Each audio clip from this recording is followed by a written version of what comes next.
Hello, Mr. Constitution here, Douglas V. Gibbs, and welcome to the Constitution Study television page I've had for a long time, but this is the first of a series of videos where we're going to go line by line, word by word through the U.S. Constitution.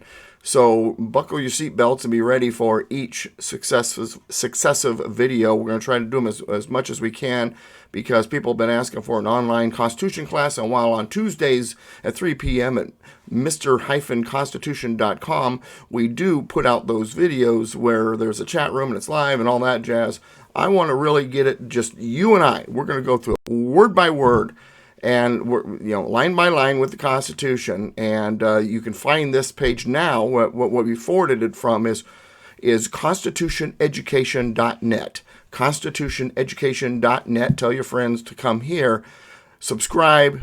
Hit the little bell if you haven't yet to get notified for new videos. You can also, for everything I do, writing, videos, classes, all of that, get on my email list. Go to politicalpistachio.com or douglasvgibbs.com, which is also right there.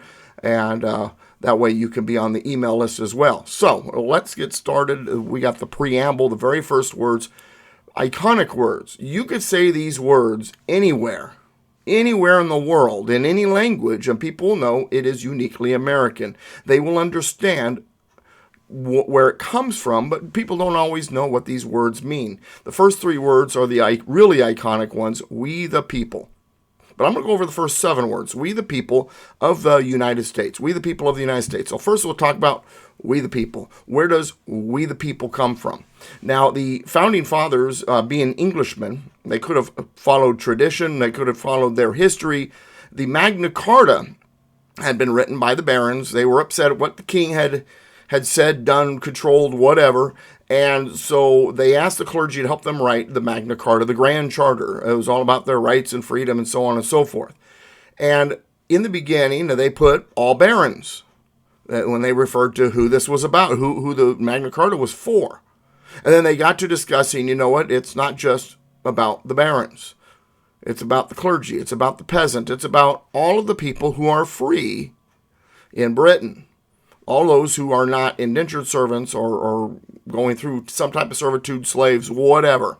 And so they changed it from all barons to all freemen.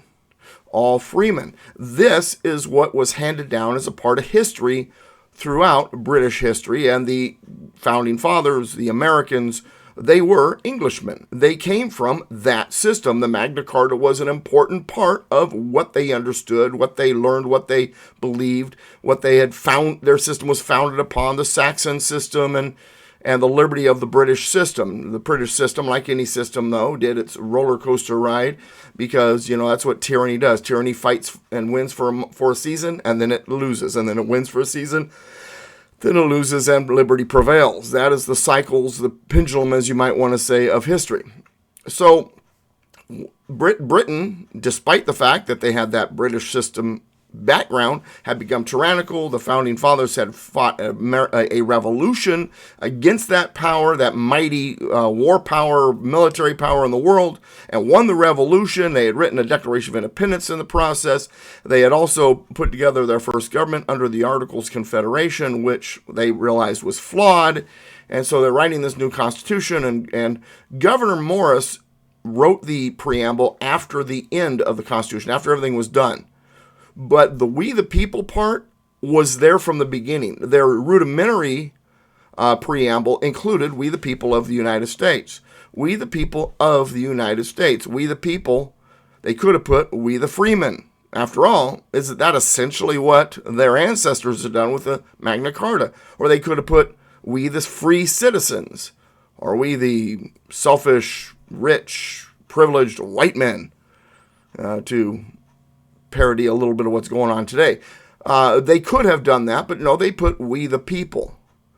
And it's interesting because who are the people? What does it mean, we the people? And then it went on to say of the United States. Not we the people in the United States, we the people of the United States. Now, in the Declaration of Independence, 168 words of anti-slavery language had been written by Thomas Jefferson.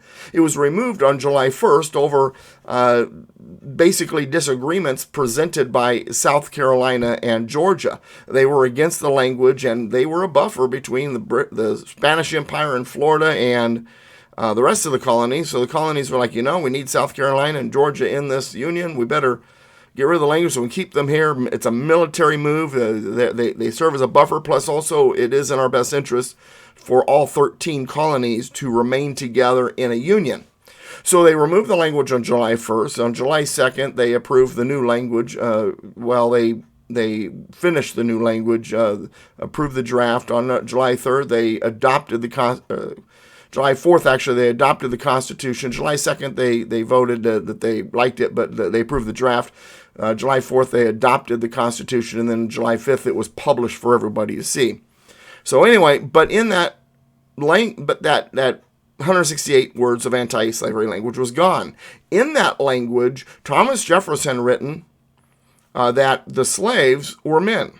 When referring to the slaves, he wrote the word men in all caps, capital E, capital E, capital N. In other words, the slaves were not less than human. They were not just property. They were men just as well. Now, of course, they're using men in the masculine term, meaning all people. But we'll get to that in a moment.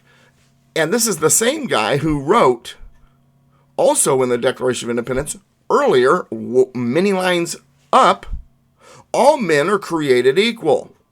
So what he was saying was all men are created equal, including the slaves. They were created equal, no different than the free people were created equal. Everybody is created equal. All persons, all men. Created equal, created by the Creator. In other words, at the time when God decided to breathe life into humanity and put the lights in the sky and construct the earth and all of those things. All men are created equal. Now, of course, our equality stops there. We have different skills, different mindsets, different paths that we take, and so our equality ends. It's not about equality in final result. It's about making sure that everybody's equal in the eyes of God, equal under the law, because we are created equal, and that means we all receive the same natural rights. All people have all the natural rights. Now, there are institutions like governments that sometimes try to block our access to those rights. That's a discussion for later.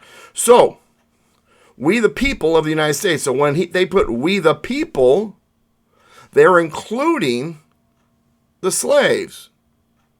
But then it says of the United States, not in the United States. So we the people in the United States would have included everybody whose feet were planted on the ground at the time of the Constitution and any time in the future. No, it says we the people of the United States. If it was we the people in the United States, it would include visitors and ambassadors and missionaries and illegal aliens and the Indians and their tribes and everybody. No, it did not include Indians not taxed. In other words, Indians that remained with their tribes, that they were still part of that sovereign nation. It did not include illegal aliens who had snuck in. It did not include visitors from Britain who just were checking things out or whatever. We the people of the United States, not in, but of. They were the people of the United States. They were a part of the system. They were a part of the country. They were of the United States. This would be the citizens, the residents, the slaves, the indentured servants, and so on and so forth. We the people of the United States. So we the people of the United States could have been something else. Remember, the traditions of Magna Carta, all freemen, they could have put we the free people.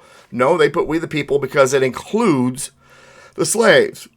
And it's we the people of the United States, so it doesn't include foreigners, aliens, ambassadors, missionaries, diplomats, and other visiting consuls or tourists or whatever. We the people of the United States. That's who it includes. So we the people of the United States. Very, very, very important 7 words to start the United States Constitution. Hopefully that helps you understand it just a little better. So when we say we the people, we do not mean, oh, it's a democracy. No, we the people of the United States said, you know what? We need a better system. So we the people of the United States, through the delegates who are at the Constitutional Convention, are going to write this Constitution to make for a better system for everybody that is of the United States. We the people of the United States. We will get into the rest of the language of the preamble and in the next successive videos, and then we'll get into Article 1, Article 2, and so on and so forth. We're going to go through the entire Constitution right here on this page. And you can visit it at constitutioneducation.net, constitutioneducation.net. Thank you for watching. We'll see you next time with the next video.